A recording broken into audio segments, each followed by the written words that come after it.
विधायक आशु मलिक जी, मंच पर उपस्थित नरवेश सिंह खालसा जी, किशोर वाल्मीकि, हरिभूषण खटीक जी और बहुत सारे साथी, हमारे संगठन के अध्यक्ष फहद ललतेज जी और बड़ी संख्या में हमारे सभी समाजवादी पार्टी के नेता जो मंच पर हैं। यहां पर उपस्थित इस चुनावी जनसभा में सभी आदरणीय बुजुर्ग, किसान भाई, नौजवान साथी, माताएं, बहनें और पत्रकार बंधुओं, मैं सबसे पहले इस चुनावी जनसभा में आए हुए आप सबका बहुत बहुत धन्यवाद और आभार प्रकट करना चाहता हूं। जहां गर्मी है और लगातार तापमान बढ़ता चला जा रहा है और वोट डालने का समय भी अब कुछ बचा नहीं है,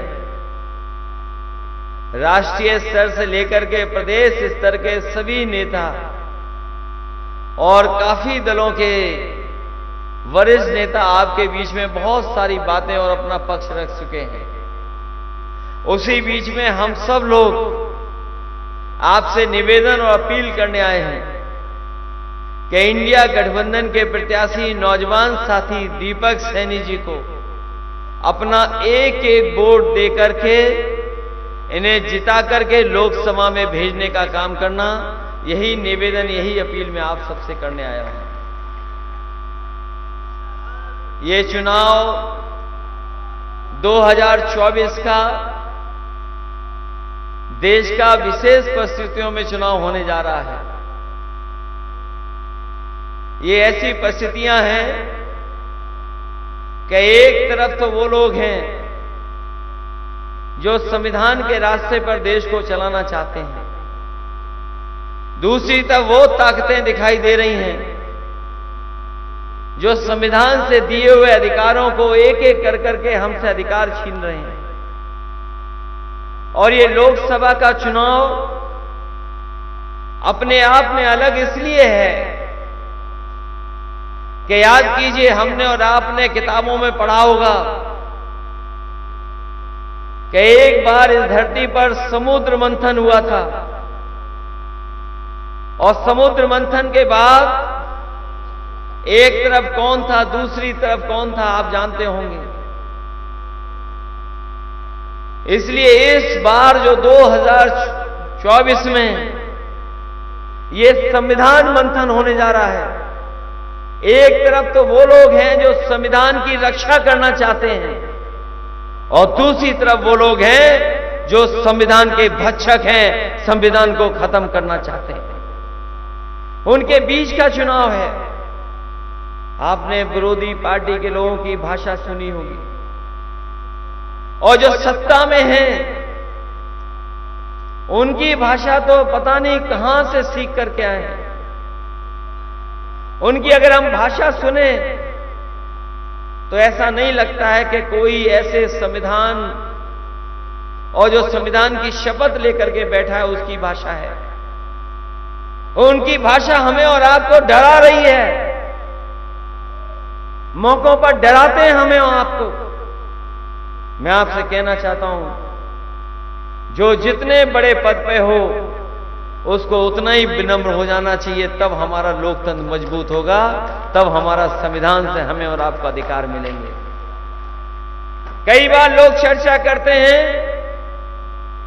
कि संविधान कैसे खत्म हो जाएगा, अधिकार हमारे कैसे छिन जाएंगे। आपने, हमने बहुत करीब से देखा है। 2022 के चुनाव से पहले याद होगा, पूरे देश के किसान दिल्ली में बैठ गए थे, धरने पर थे, सालों साल बैठे रहे। वो अपनी मांग कर रहे थे कि हमें एमएसपी मिलनी चाहिए, एमएसपी के लिए कानून बनना चाहिए। जो 3 काले कानून आए हैं, ये हम 3 काले कानून स्वीकार नहीं कर सकते हैं। आपने वो समय देखा जिस समय फोर्स को आगे कर करके सरकार ने अपनी पूरी ताकत लगा करके सड़कों पर कील लगवा दी, पक्की आरसीसी की बैरिकेडिंग करवा दी, दीवार बनवा दी आरसीसी की, और किसान को वो दिल्ली में अपनी बात कहने के लिए नहीं आने देना चाहते थे। जितने दिन आंदोलन चला, सर्दी में, गर्मी में, परेशानियों में, जो आंकड़े बताते हैं लगभग 1000 के लगभग किसानों की जान चली गई, लेकिन सरकार ने परवाह नहीं की। लेकिन जैसे ही चुनाव आया, उन्हें पता लगा कि किसान उनके खिलाफ खड़ा है, पूरा पंजाब हरियाणा उनके खिलाफ खड़ा है, पूरे देश का किसान खिलाफ खड़ा है। उन्होंने डर करके तीनों काले कानून वापस ले लिए और तीनों काले कानून को कहा कि अब नहीं लागू होंगे।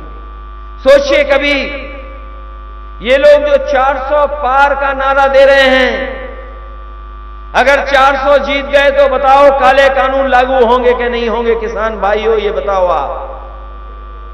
अगर 400 जीत गए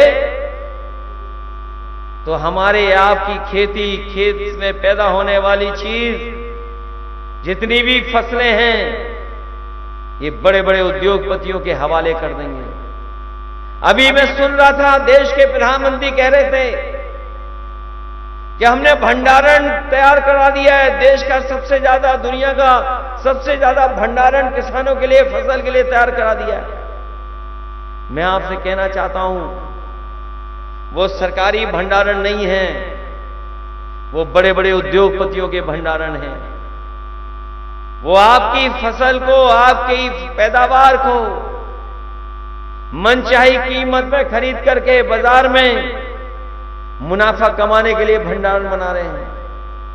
आज फसल तैयार है, बहुत सी जगह किसान अपना गेहूं लेकर के गया, बताओ क्या एमएसपी मिल गई किसान को? यह सरकार दबाव बना रही है, ऐसे इंतजाम कर रही है कि आपको अपनी फसल की कीमत नहीं मिले। इसलिए हम इंडिया गठबंधन के लोगों ने तय किया है, अभी हमने अपना अधिकार पत्र जारी किया है जनता की मांग का, और तय किया है कि इंडिया गठबंधन सत्ता में आएगा, आप किसान भाइयों को एमएसपी का अधिकार देकर के हर फसल का एमएसपी दिलाने का काम ये इंडिया गठबंधन करेगा। हमें आपने जो भी पढ़ा वो यही अखबार में पढ़ा कि INDIA इंडिया होता है। जो लोग थोड़ी बहुत ABCD जानते होंगे, अखबार में पढ़े होंगे, सोशल मीडिया पे पढ़े होंगे। हम आप तो INDIA को इंडिया पढ़ते हैं, और बीजेपी वाले बताओ क्या पढ़ते हैं? वो कहते हैं इंडी गठबंधन। INDIA इंडिया होता है कि इंडी होता है? तो सोचिए, जो लोग इंडिया को नहीं पढ़ पा रहे हैं, इंडिया के लोगों को नहीं पढ़ पा रहे हैं, उन्हें इस लोकसभा में कौन वोट देने जा रहा है? और तब इन्हीं के आंकड़े बताते हैं कि 10 साल में 1 लाख किसानों ने देश में आत्महत्या की है। बताएं बीजेपी वाले लोग जो विश्व गुरु बनाने का सपना दिखा रहे हैं, बताओ 1 लाख किसान ने आत्महत्या की है कि नहीं की है? जहां किसान दुखी है, नाराज है, वहीं ये सरकार हमारे नौजवानों के साथ भी, उनके भविष्य के साथ खिलवाड़ कर रही है। हम जानते हैं यहां के नौजवान, जब हम मुजफ्फरनगर आए थे, उस समय पुलिस की भर्ती का परीक्षा देकर के आए थे। मैं जहां जाता था उन 2 दिनों में हर जगह नौजवान अपनी तख्ती लेकर के खड़ा हो जाता था, कहता था कि परीक्षा कैंसिल हो, परीक्षा का पेपर लीक हुआ है। सोचिए आप, जो सरकार ये दावा कर रही थी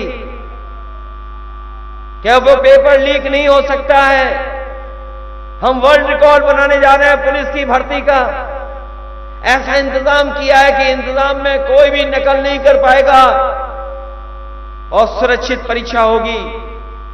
परीक्षा 2 दिन कराई और पेपर लीक हो गया। बताओ पेपर लीक हुआ कि नहीं हुआ? पुलिस की भर्ती का पेपर लीक हुआ, और ये पुलिस भर्ती का पहला पेपर लीक नहीं था। जो नौजवान पढ़े लिखे हैं, डिग्री हासिल करे लोग हैं, जो नौकरी की तलाश में जा रहे होंगे वो जानते होंगे, एक एक परीक्षा का पेपर लीक हुआ है।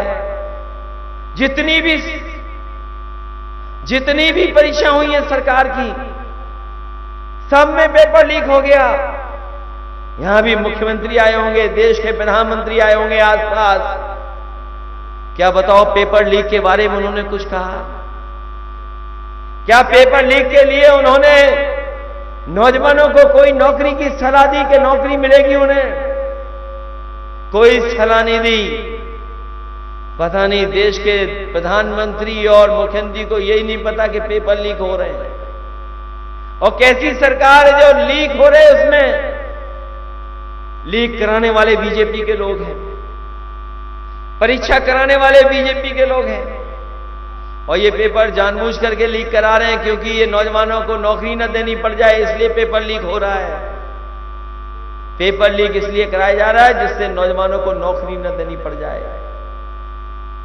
ये लीक वाले इस बार नौजवान तैयार हैं और हमें तो ये लगता है कि इस बार किसान और नौजवान मिलकर के इस भारतीय जनता पार्टी का सफाया करने का काम करेंगे, इन्हें पूरी तरीके से निपटाने का काम करेंगे।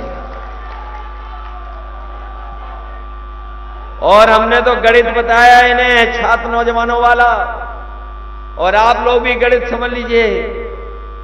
अगर 60 लाख बच्चों की परीक्षा के पेपर लीक हुए हैं, तो अगर 60 लाख नौजवान, उनके घर परिवार के केवल माता पिता को हम जोड़ लें, 3 लोगों को गिन लें, अगर हम 60 लाख का गुणा हम 3 में कर दें तो 1 करोड़ 80 लाख बनते हैं।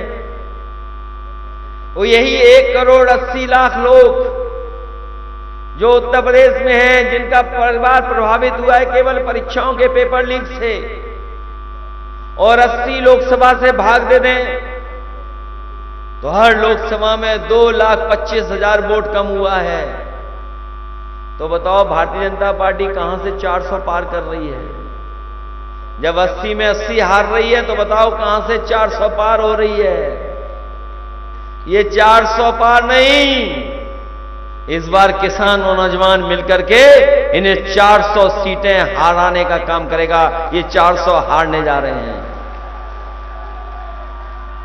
और फिर ये सरकार, इनके नेता आपने देखा होगा, अपना भाषण शुरू करते हैं, भारत माता की जय हो। हम भी भारत माता की जय बोलते हैं। कोई इस देश का ऐसा व्यक्ति नहीं होगा जो देश के प्रति प्रेम न रखता हो, देश को मजबूत नहीं बनाना चाहता हो, अपनी सीमाओं को सुरक्षित न रखना चाहता हो। लेकिन सोचिए, यही सरकार जिसने एक फैसले से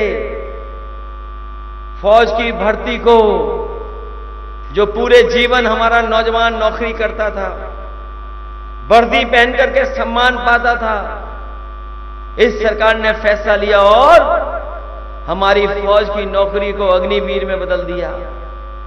हम अपने नौजवानों से कह करके जा रहे हैं, ये इंडिया गठबंधन जीतेगा, समाजवादी पार्टी सरकार में आएगी, तो ये अग्निवीर जैसी व्यवस्था हम लोग कभी स्वीकार नहीं कर सकते।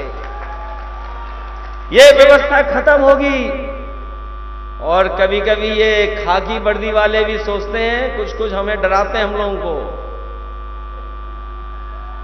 ये समझ लें कि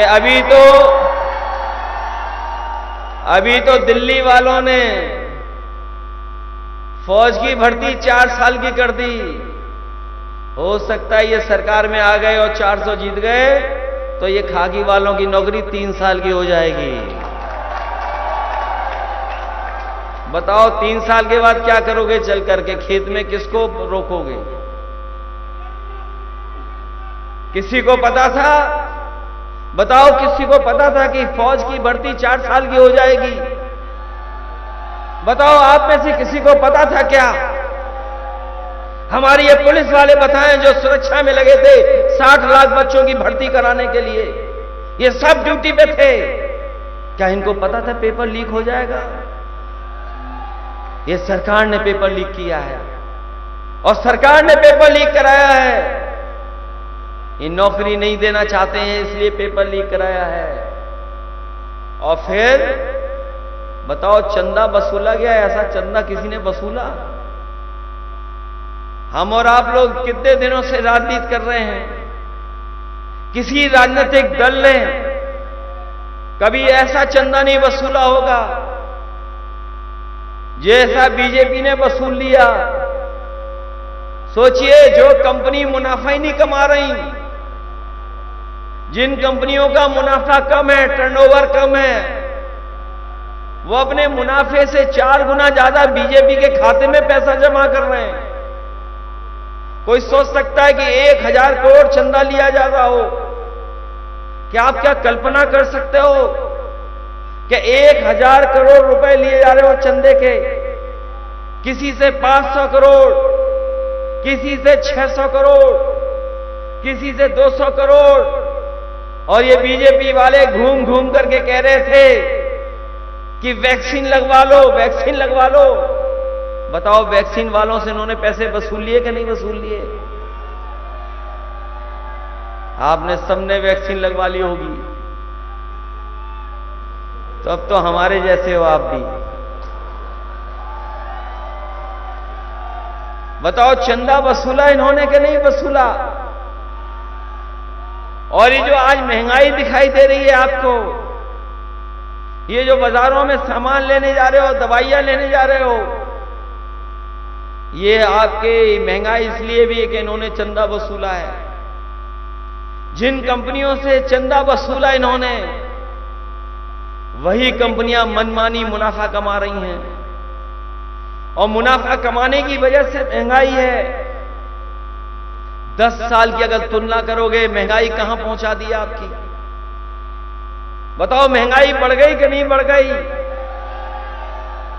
और कई मानकों में हम तो दुनिया के दूसरे देशों से बहुत पीछे हैं।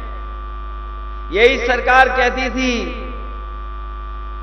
कि डॉलर ऊपर जा रहा है, रुपया नीचे जा रहा है। बताओ, अब रुपया कहां पहुंच गया? आपके पड़ोसी देशों से भी नीचे रुपया पहुंच गया। और बेरोजगारी कहां पहुंच गई? आसमान छू रही बेरोजगारी। जो सरकार भ्रष्टाचार पे न जाने क्या क्या काले धन पर लोगों को कह रही थी, जब मैं पिछले चुनाव में आया था, नोटबंदी के समय पर समाजवादी सरकार थी, उस समय मैंने बहुत बार कहा, आप लोगों से, जनता से भी कहा कि रुपया नहीं काला सफेद होता है, लेन देन काला सफेद होता है। आज जितना लेन देन बीजेपी की सरकार में हो रहा, उतना कभी उत्तर प्रदेश ने नहीं देखा। और कोई विभाग नहीं बचा जिसमें भ्रष्टाचार ना बढ़ गया हो। और भ्रष्टाचार इतना बढ़ा है जिसकी आप कल्पना नहीं कर सकते। और हमारे पुलिस के लोग तो बहुत समझदार लोग हैं। 100 नंबर व्यवस्था दी थी मैंने इन लोगों को, जिससे समय पर पहुंच जाए पुलिस और मदद करे गरीब की, किसान की। लेकिन बीजेपी की सरकार आई, उसका नंबर बदल दिया, 100 का 112 कर दिया। और 112 से हमारी पुलिस को लगा कि उनका भी रेट अब बढ़ जाना चाहिए। बताओ, भ्रष्टाचार बढ़ गया कि नहीं बढ़ गया? और जिन्होंने आज अखबार ध्यान से पढ़ा होगा, अभी तक तो ये जनता से वसूल लेते थे, ये वसूलते वसूलते इतने आजाद हो गए कि अब पुलिस से वसूल रही है पैसा। सोचिए, हमारे मुख्यमंत्री जी की पुलिस कैसी बन गई कि पुलिस से पैसा वसूल रही है। और जब वो पुलिस का अधिकारी नहीं दे पाया पैसा, जब वो पैसा नहीं दे पाया, तो बताओ उसने गोली मार ली कि नहीं मार ली? गोली मार ली खुद को। ये जो बीजेपी वाले मुख्यमंत्री जी कह रहे हैं, पता नहीं कौन सी कहानी पढ़ाते थे, गीली वाली कहानी। अभी बनारस में हम लोगों ने देखा, देश के जो प्रधान सांसद हैं उनकी लोकसभा में एक चौराहे पर इसी तरह हमारे खाकी वर्दी के सब इंस्पेक्टर ने किसी बीजेपी वाले को रोक लिया। सोचो बीजेपी वाले ने क्या किया था। वो सोशल मीडिया पे आपने देखा होगा, बीजेपी के नेताओं ने उस खाकी पहने हुए सब इंस्पेक्टर की धुलाई कर दी। और ऐसी धुलाई नहीं की, उसे किक मार करके धुलाई कर दी। इतने ही लाते मारी जिसकी आप कल्पना नहीं कर सकते। मैं ये जानना चाहता हूं कि जिन लोगों ने पुलिस को अपमानित किया है, आखिरकार उन पर कार्रवाई क्यों नहीं हो रही है? उन्हें कौन बचा रहा है? उनके साथ कौन खड़ा है? ये बीजेपी वाले खड़े हैं। बीजेपी वालों को पूरी आजादी है कुछ भी करने में। इसीलिए हम कहना चाहते हैं, हमारे आपके अधिकार छीने जा रहे हैं। केवल हमारे आपके अधिकार नहीं छीने जा रहे हैं, बड़े बड़े विधायक जो चुन करके गए, उन्हें भी लालच दे करके अपनी तरफ खींच लिया। पता नहीं कौन सा पैकेज मिला है विधायकों को और दलों को, वो हम नहीं समझ पा रहे हैं। ये जमाना पैकेज का है। पता नहीं विधायकों को कौन सा पैकेज दे दिया गया जिससे हमें छोड़ के चले गए। आपने अपने वोट से जिताया, बताओ आपने अपने वोट से जिताया था कि नहीं जिताया? वो हमें धोखा नहीं दे के गए, आपको धोखा दे के गए हैं। और आपके साथ साथ हमें भी धोखा दे गए। जाने कौन सा पैकेज मिला, जाने कौन सा पैकेज मिल गया। हम तो शतरंज नहीं जानते, न शतरंज के खिलाड़ी रहे हैं, थोड़ा बहुत शतरंज जानते हैं। लेकिन बीजेपी के घोड़े की ढाई चाल से वो दल कहां चला गया पता नहीं। बीजेपी के ढाई घर की ढाई चाल से बताओ दल कहां चला गया। जिनसे लड़कर के हम लोगों ने उन्हें जिताया, आज पैकेज पाकर के उन्हीं के साथ खड़े हो गए। इसलिए ये चुनाव हमारे आपके भविष्य का तो है ही है चुनाव, लेकिन आने वाली हमारी पीढ़ी उसका भी चुनाव है। ये 400 लोकसभा जीत करके पता नहीं कौन सा संविधान में बदलाव लाना चाहते हैं। उस संविधान में, जिस संविधान को बाबा साहब भीमराव अम्बेडकर जी ने दिया, और उस संविधान के तहत हमें आपको अधिकार मिले हैं, उन अधिकारों को ये छीन रही है। इनके लिए कोई कानून नहीं है, इनके साथ कोई चला है उसके लिए कोई कानून नहीं है। ये अपनी बड़ी बड़ी संस्थाएं जो हैं उनको खत्म कर करके अपने लिए इस्तेमाल कर करके लोगों पे दबाव बना रहे हैं। चाहे वो ईडी हो, सीबीआई हो, इनकम टैक्स हो, उनके माध्यम से दबाव बना रहे हैं, लोगों को डरा धमका रहे हैं। जबकि कोई भी सरकार में रहे उसकी जिम्मेदारी ये बनती है कि संस्था कमजोर नहीं हो, संस्था और मजबूत हो। मैं आपसे कहना चाहता हूं, जितनी संस्थाएं मजबूत होंगी उतना ही हमारा आपका संविधान और लोकतंत्र मजबूत होगा। लेकिन ये बीजेपी के लोग लोकतंत्र से लेकर के, संविधान से लेकर के संस्थाओं के साथ खिलवाड़ कर रहे हैं। और ऐसी खिलवाड़ कर रहे हैं कि अगर ये सत्ता से नहीं हटे तो हमारे आपके सब अधिकार छीन लेंगे। हमें आपको ये सरकार से कुछ नहीं दे रहे हैं।